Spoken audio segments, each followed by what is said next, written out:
Boa tarde. Seja bem-vindo, seja bem-vinda a On The Way. Nós somos uma comunidade adventista do sétimo dia. E o objetivo que nós temos aqui a cada semana é que eu e você, juntos, possamos viver, escrever uma nova história com Deus. Obrigado também a você que se conecta com a gente através da nossa transmissão.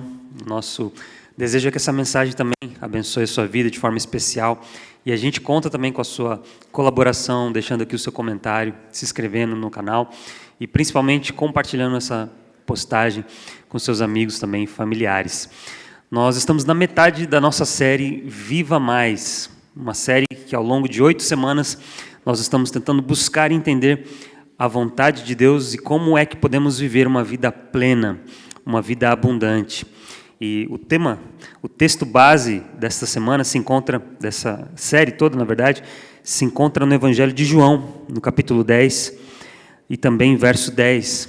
Nós lemos assim: Eu vim para que tenham vida e a tenham em abundância. Esse é o desejo de Deus para mim e para você, que através de um relacionamento com Cristo, eu e você possamos viver uma vida plena, uma vida abundante. E mais uma vez eu te convido para fechar os seus olhos e pedirmos agora especialmente a direção de Deus nesse momento do estudo da sua palavra. Nosso Deus e Pai, nós temos um desafio aqui na nossa frente, que é ouvir a Tua voz.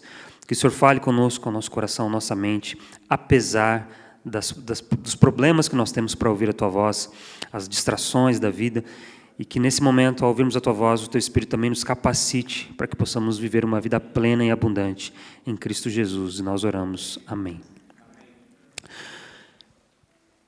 A gente tem, ao longo da série, falado da importância de alguns recursos naturais, né, que a gente encontra na Bíblia e que nos ajudam a vivermos de fato uma vida plena, uma vida saudável. Eu, muitos anos atrás, né, quando eu tive a oportunidade de estudar no ensino fundamental e depois também no ensino médio, uma das piores matérias que eu tinha na escola era química. Eu tinha muita dificuldade para entender sobre química, as fórmulas, os componentes. E essa semana, ontem eu estava visitando a Samantha, o Adilson, e a gente estava falando sobre essa questão da graduação. Eu comentei que eu fiz um semestre de engenharia. E aí eu falei para ele que a primeira aula de química que eu tive nessa faculdade, a gente tinha que colocar um jaleco, né, aquele roupão branco, e a gente entrou na sala, no laboratório, na verdade, de química, e na mesa, para cada aluno tinha uma vela. E aí o professor pegou e falou assim: olha, gente, a atividade é a seguinte, tem um papel e uma caneta na mesa de vocês e uma vela. Eu quero que vocês listem aqui 30 informações sobre essa vela. 30 informações sobre essa vela. E aí eu comecei a quebrar a cabeça ali, né? Pensei, e consegui listar 3. A vela era branca, ela tinha uma textura diferente e tinha um fiozinho que saía de dentro da vela. Consegui, isso foi o máximo de observações que eu consegui fazer daquela vela. E eu olhei para o meu lado, ao redor, assim, né, e os outros estudantes já tinham uma lista enorme de informações, né, e foi ali que eu vi que eu não seria engenheiro. A partir dali, eu peguei e fiz outra faculdade. No ano seguinte, eu entrei na faculdade de música e me formei. Mas química nunca foi o meu forte. Mas, mesmo assim, eu tenho certeza que todos nós aqui conhecemos uma fórmula, que é a fórmula da água, né? Quais são os componentes? Qual é a fórmula da água? Vamos, me ajudem aí. H2O, né? É a fórmula básica, 2 componentes, né, 2 partículas de hidrogênio e uma de oxigênio. E a água, ela se apresenta em pelo menos 3 estados, né? Quais são os estados? Michigan, né? Sólido, líquido e gasoso, né? Então, essa informação básica de química todos nós sabemos, né? Porque a água ela é importante. Nós não sobreviveríamos sem esse elemento básico, sem a água. E a gente vai falar um pouquinho hoje sobre a água. Vocês viram que eu trouxe até a minha garrafa aqui. E para me ajudar, na verdade, eu vou aprender muito aqui sobre a água agora. Eu quero chamar, por favor, aqui a Enir. Nós vamos bater um papo aqui sobre a água, sobre os benefícios da água e da hidroterapia. Deixa eu pegar para você um microfone.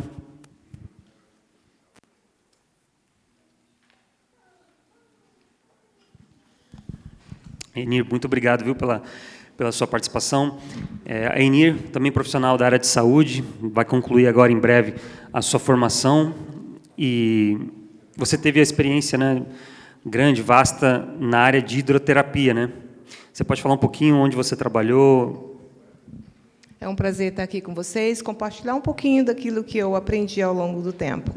No Brasil, eu trabalhei no CAVES, Centro de Vida Saudável, em Nova Friburgo, Rio de Janeiro. Não sei se quantos aqui ouviram falar sobre o CAVES.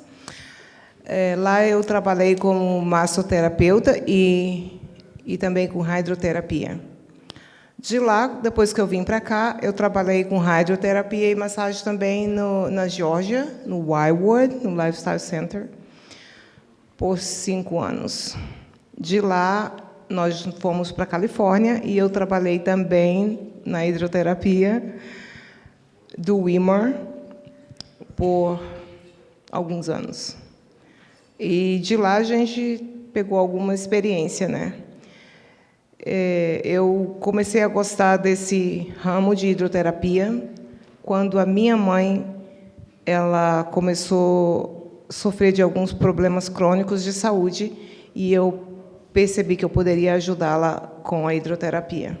A gente vai falar um pouquinho mais sobre a hidroterapia, mas eu queria te perguntar sobre a água, né? A importância da água. É claro, a gente já sabe, eu falei aqui no início, a gente depende da água para sobreviver. Mas como é que a água ela está relacionada ao nosso corpo e à nossa saúde? Bom, a água ela é muito importante para a nossa saúde, porque eu acho que a gente não vive sem água. Nós podemos até viver por certo tempo sem alimento, mas a água... sem a água, o que vai acontecer com os nossos órgãos? Eles vão à falência, né? Eu tenho uns dados aqui sobre a importância, quão importante a água é para o nosso corpo. O nosso sangue ele é composto de que 90% é o plasma, né? O nosso cérebro ele precisa de 75% de água, o coração 79%, os rins 83%, o fígado 85%, e até os nossos ossos precisam de 22% de água. Então, daí, dessa informação, a gente começa a pensar a importância dessa água para a nossa saúde. Quando a gente fala de saúde, né, geralmente a gente tem algum problema de saúde, dor de cabeça, e, enfim, tantos problemas a gente tem de saúde hoje, e a gente lembra sempre que a solução seriam remédios, né? A gente vai na farmácia, a gente compra. A água, a hidratação, ela pode ajudar na prevenção e no tratamento também de problemas comuns que a gente tem no dia a dia, sinusite, resfriado, tosse, etc. Com certeza. A água ela é fundamental. Quando a gente fala da água, a gente tem que pensar que não é a água, o que eu aprendi, não é a água que cura em si, mas é Deus atuando através dessa água e através desses remédios naturais. A água ela ajuda a temperatura do nosso corpo, ela ajuda a eliminar secreções, né? No caso de sinusite, se estamos congestionados. A água ajuda com constipação. A água ajuda a gente a perder peso. Antes da gente almoçar, 1 hora antes, tome uns 2 copos d'água. A água ajuda com dores de cabeça. Às vezes nós temos dor de cabeça, ao invés de tomar um Tilenol, que tal a gente tomar uns 2 copos de água? Talvez nós estamos desidratados e essa quantidade de água do nosso cérebro o cérebro está pedindo por água. Na pré-entrevista que a gente fez, você falou da questão que a água ela ajuda na dilatação, né, dos vasos sanguíneos. Como é que esse processo ajuda também no tratamento e prevenção também de doenças? Sim, aí entra a hidroterapia, né? A água quente ela dilata os nossos vasos sanguíneos. Quando ela dilata os nossos vasos sanguíneos, ela faz com que mais o fluxo aumenta. Com o aumento do fluxo dentro dos vasos sanguíneos, oxigênio, né? Mais oxigênio a gente tem. Então, quando ele faz essa dilatação e essa contração, o fluxo sanguíneo é maior e mais benefício é para a nossa saúde. Tem uma quantidade ideal de água que cada pessoa devia tomar por dia?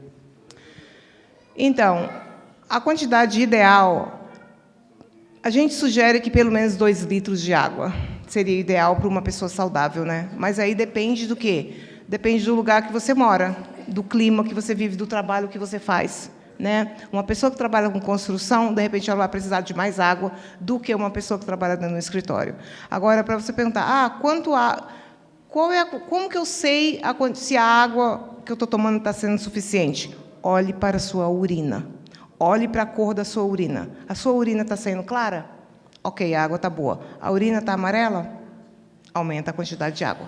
Quando a gente fala de água, né, a gente tem essa relação com a sede. E muitas vezes a gente está com sede e a gente, primeiro, né, a sede não deve ser algo bom, né? Se a gente está com sede, é um indicativo de que tem algo errado, né? E a gente acaba tomando outra coisa, né? Um suco, um refrigerante, algum outro tipo de bebida. Qual que é essa relação, né? A importância da água e outras bebidas? Como é que a gente lida com isso? E a questão também, né, de só tomar água quando a gente está com sede. Então, tem muita gente que fala assim, eu não estou com sede, eu não vou tomar água. Mas quando eu estou com sede, já é um sinal que o meu corpo já está me dando socorro. Socorro. Os meus órgãos já estão pedindo socorro. Então, não espere ter sede para tomar água. Forme um hábito de você tomar água, mesmo que não esteja com sede, para que nós possamos manter esses órgãos funcionando bem. Agora vamos falar então da hidroterapia, né? Explica para a gente exatamente o que é a hidroterapia, como ela funciona e por que ela pode ser também beneficial para a nossa saúde. Só voltando aqui no que você falou sobre a relação de água com refrigerante ou com sucos, o ideal é água pura. Esses 2 litros de água é água pura. Agora, se você quer tomar suco ou refrigerante, aumente a água, para que elimine essas toxinas do seu corpo, né? A hidroterapia... Desculpa, qual foi mesmo? Fala um pouquinho sobre a hidroterapia e da importância dela para a nossa saúde. Tá. A hidroterapia, olha, ela ajuda no nosso sistema imunológico, ela aumenta o nosso sistema imunológico. Aumentando o sistema imunológico, a gente está fazendo uma prevenção de doenças, né? Doenças crônicas, muitas delas, como hipertensão, problemas cardíacos, diabetes, né? Má circulação. Então, quando a gente usa a hidroterapia, a gente está fazendo uma prevenção e também a gente pode fazer um tratamento disso. Então, além da hidratação, a gente pode usar também água nesse processo, nessa ciência da hidroterapia. E como que eu posso, por exemplo, de forma prática, se aqui não tem nenhum centro de vida saudável perto da minha casa, onde eu posso ir e receber esse tratamento, eu posso fazer esse tipo de tratamento da hidroterapia em casa? Com certeza.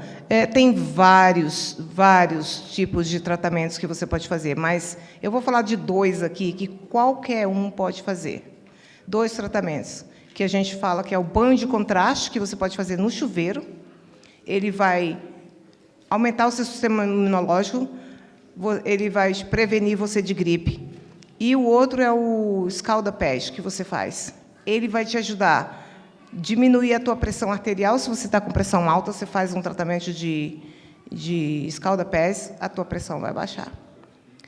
E você pode dar algum exemplo claro, né, na sua experiência? Você já viu problemas, lesões e problemas crônicos de saúde serem tratados através da hidroterapia? Você pode citar alguns casos que você viu? Eu vou citar um exemplo que aconteceu comigo. Eu fiquei muito tempo sentada em cima do meu pé, e quando eu levantei, o pé não obedeceu, dobrou.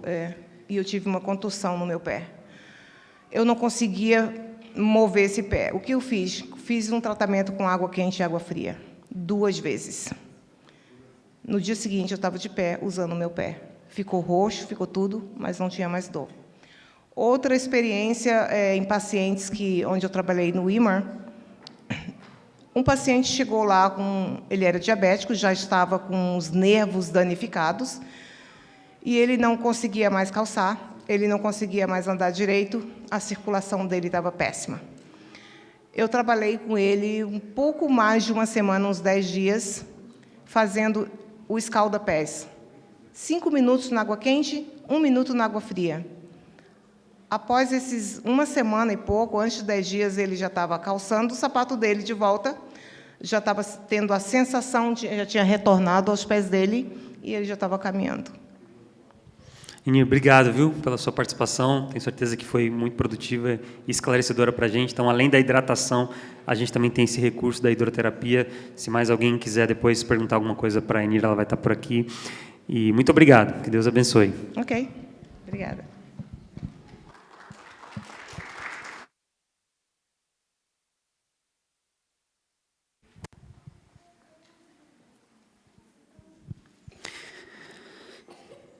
Nas palavras de Jesus, eu vim para que vocês tenham vida e vida em abundância. E a gente sabe da importância da água, né? Para a vida, para a nossa sobrevivência, e também ela é um dos princípios naturais, gratuitos, para que você possamos ter mais saúde e possamos também ter um relacionamento e uma existência plena em Cristo Jesus. E a água, a gente vê esse elemento ao longo da Bíblia, de forma significativa. Por exemplo, já no primeiro capítulo da Bíblia, no primeiro livro de Gênesis, o livro de Gênesis, primeiro capítulo, a água é um dos primeiros elementos ali na criação. Diz que a terra era sem forma e vazia, havia trevas sobre a face do abismo e o Espírito de Deus pairava sobre as águas. E esse conceito, da criação e da recriação, ele é desenvolvido ao longo da Bíblia e a água é um desses elementos. Ainda no capítulo 1 do livro de Gênesis, Deus ordena que surja a porção seca. Então a gente tem essa imagem bem clara de que nós temos a água e que a terra seca ela surge das águas, E a gente vê essa ideia também no batismo. Quando a gente tem um batismo, a nossa velha natureza, ela é sepultada e existe um renascimento, um surgimento das águas. E a gente vê isso sendo desenvolvido na Bíblia. Por exemplo, no dilúvio, quando a terra estava corrompida, quando toda a inclinação do coração do homem era para o mal, era para a violência, Deus reconstrói a terra através da água, através do dilúvio. Nós temos, por exemplo, a saída do povo de Deus, do povo de Israel, do Egito, da opressão do Egito, e eles passam pelas águas, pelo Mar Vermelho. O apóstolo Paulo se refere a esse evento falando que era um batismo, o batismo do povo, o batismo também de Moisés. Então a água ela tem essa característica, ela tem esse significado na Bíblia. Ela está associada à criação e também à recriação. Nós temos outros eventos que envolvem esse elemento, por exemplo, nos encontros que aconteceram entre os patriarcas ou relacionados aos patriarcas nos poços, Abraão, sabendo já que Deus tinha sua promessa de que ele seria uma grande nação, ali já no final da vida ele pede para que o seu servo vai encontrar a filha para o seu filho, então Rebeca, a esposa, na verdade, para o seu filho Isaac, e ele pede para que ele vá para a terra do seu irmão, e esse encontro do servo com Rebeca, a esposa futura de Isaac, acontece justamente no poço. Depois nós vemos isso se repetindo também com Jacó, ele encontra Raquel no poço. Nós vemos Moisés encontrando também Zípora, sua esposa, no poço, e essa imagem ela se completa com Jesus, quando ele se encontra com a mulher samaritana também no poço, representando essa reconciliação entre Deus e o seu povo, a sua igreja. A mulher samaritana, inclusive, ela é uma imagem clara do povo de Deus, Jesus pergunta assim, ok, vai lá buscar o seu marido, para que eu continue conversando com você, para você beber dessa água, para que você tenha vida. E aquela mulher, ela tinha vários maridos, e aí Jesus fala assim, pois bem, você tem vários maridos. Então, esse simbolismo, essa imagem de que aquela mulher, ela representava também o povo de Israel, que várias vezes ao longo do Antigo Testamento, os profetas, ao fazerem esse chamamento para próximo de Deus, para reconciliação, ele usava essa imagem do marido, da mulher e do povo também se prostituindo, adulterando com várias nações. Então, a água tem esse elemento também de purificação, de reconciliação.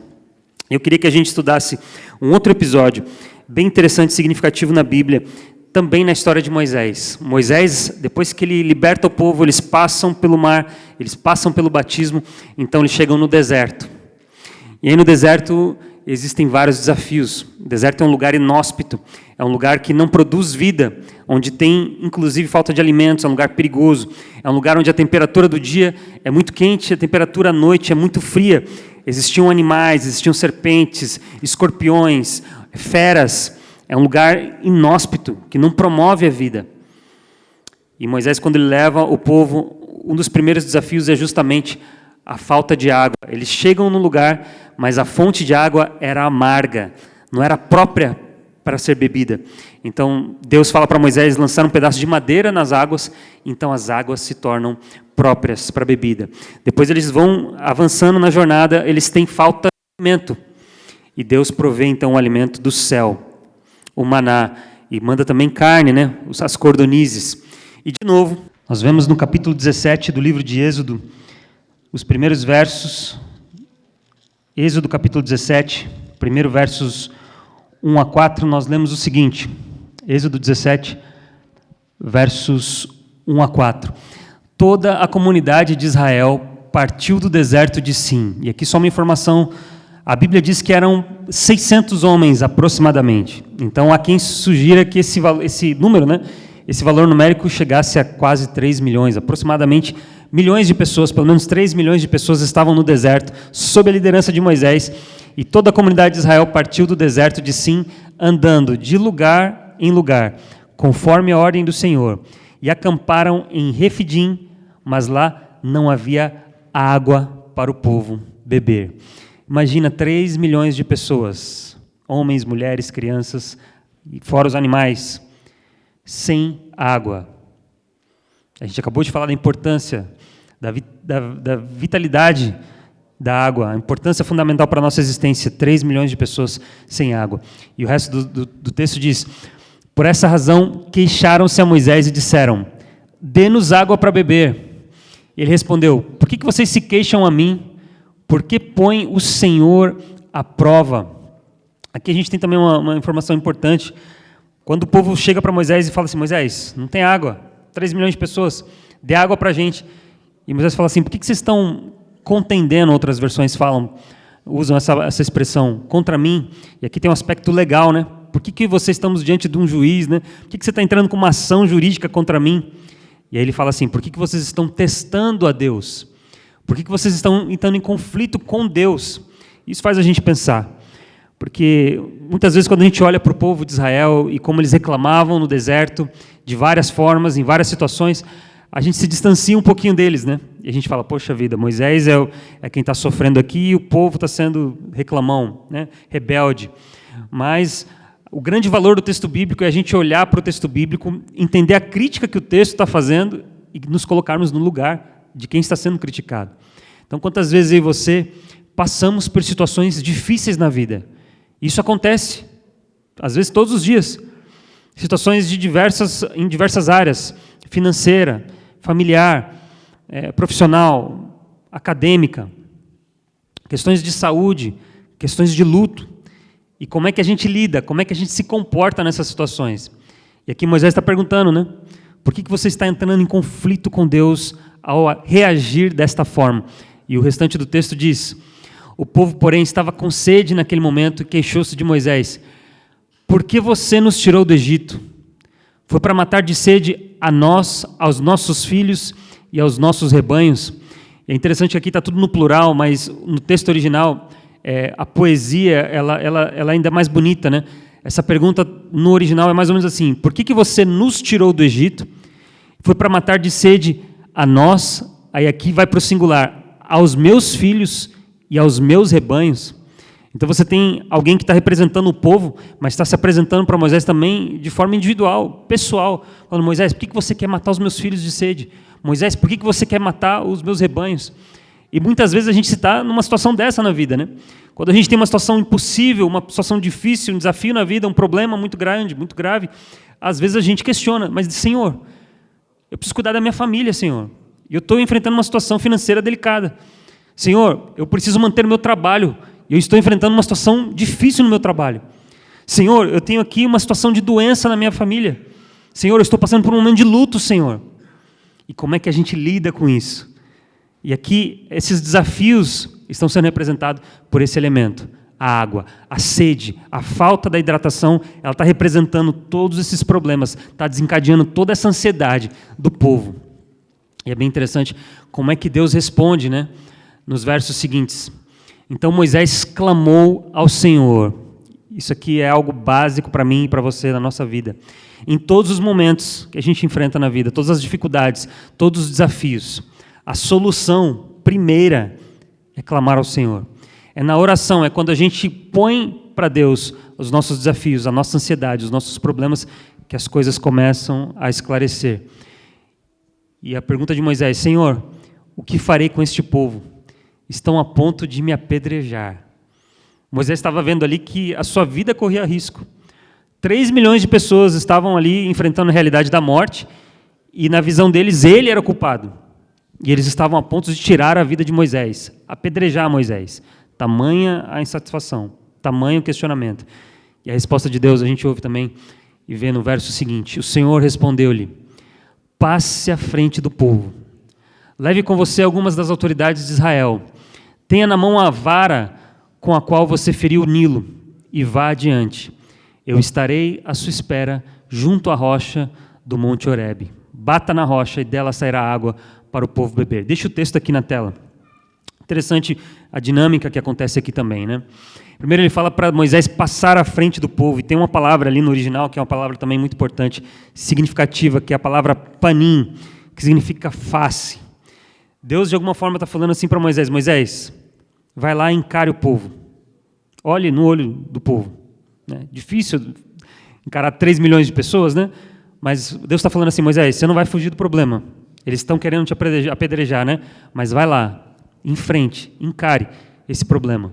Não é fugindo dos problemas que a gente vai resolver as questões da nossa vida, inclusive as questões difíceis, inclusive os desafios. A gente precisa olhar, a gente precisa analisar a situação, fazer um assessment, entender o que está acontecendo, olhar, encarar de frente.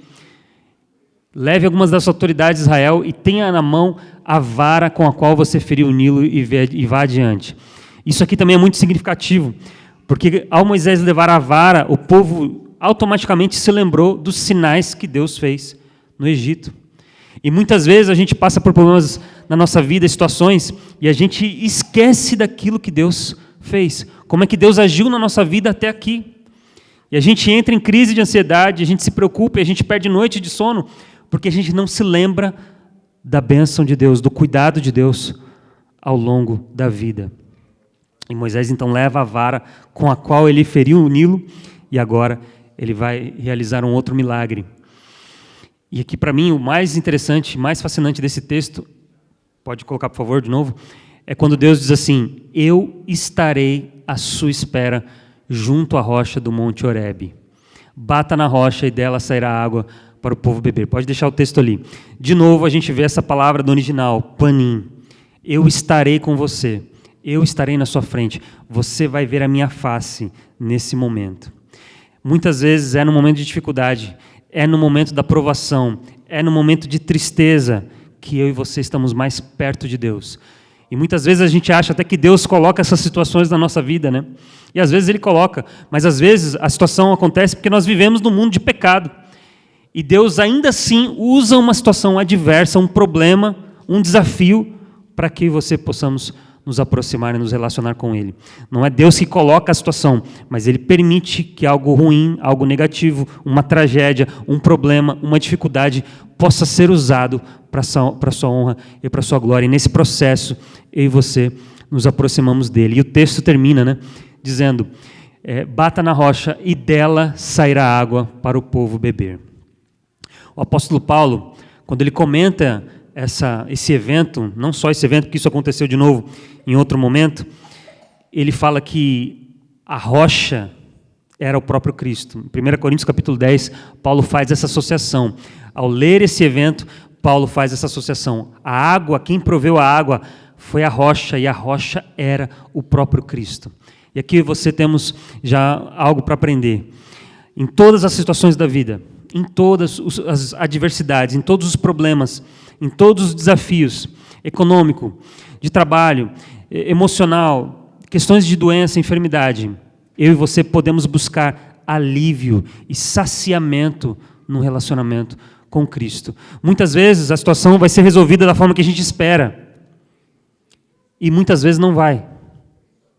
Mas em Cristo, mesmo nas situações ruins, há saciamento, há contentamento. Eu quero encerrar com uma imagem, um texto bíblico que talvez você já tenha visto na Bíblia, já tenha lido. Jesus Cristo estava se dirigindo a Jerusalém, e isso está em João, no capítulo 7, nós vamos ler o texto a seguir. Ele estava participando de uma festa, a festa de Sukkot, conhecida como festa dos tabernáculos, festa das cabanas. E essa festa, ela era uma festa para lembrar e para celebrar o período que o povo andou com Deus no deserto. Então essa festa era uma lembrança daquilo que Deus tinha feito. Como Deus proveu água, como Deus proveu alimento, como Deus cuidou no período de calor, sendo uma nuvem durante o dia como Deus também protegeu do frio à noite, sendo uma coluna de fogo, como Deus preservou as roupas deles durante 40 anos no deserto, como é que Deus proveu alimento, como é que Deus os livrou de vários perigos. Então essa festa era um lembrete de que Deus era bom. A festa dos tabernáculos, a festa das cabanas, porque foi o período que o povo de Israel vivia no deserto, em cabanas. E no último dia da festa, o texto que nós vamos ler, João capítulo 7, versos 37 e 38, diz assim, que Jesus ele levanta a voz, ou seja, Jesus meio que grita no meio da festa, no último dia da festa, o dia mais importante, quando o sacerdote pegava um jarro de água lá do tanque de Siloé e trazia e derramava água sobre o tabernáculo. Jesus ele levanta a voz, gritando, e diz assim, se alguém tem sede, venha a mim e beba. Quem crer em mim, como diz a Escritura, do seu interior fluirão rios de água viva. Não tem nada mais significativo do que o próprio Jesus ressignificando o que aconteceu no deserto, ressignificando que Ele de fato é a rocha, é Ele que pode dar saciamento, é Ele que pode acabar com a nossa sede, é Ele que pode nos dar a água viva, que vai nos matar a sede, a nossa sede, mas também que vai fluir para quem estiver ao nosso redor. Meu desejo, minha oração, é que nessa tarde, eu e você, que enfrentamos problemas, que enfrentamos dificuldades, que precisamos às vezes de água, de sede, temos sede, estamos desidratados, que a gente possa encontrar saciamento, contentamento em Jesus e através de um relacionamento com Ele. Nosso Deus e Pai, muito obrigado porque na Tua Palavra nós temos a certeza que o Senhor está conosco em todos os momentos da vida. Quando estamos enfrentando o deserto, os problemas, as tribulações, os desafios da vida, o Senhor está conosco. E que a gente possa, Pai, através desse processo, confiar em Ti, que o Senhor está ao nosso lado e que o Senhor vai prover e que o Senhor vai nos dar a água para nós e para as pessoas que estão ao nosso redor. Nós oramos e pedimos em nome de Jesus. Amém.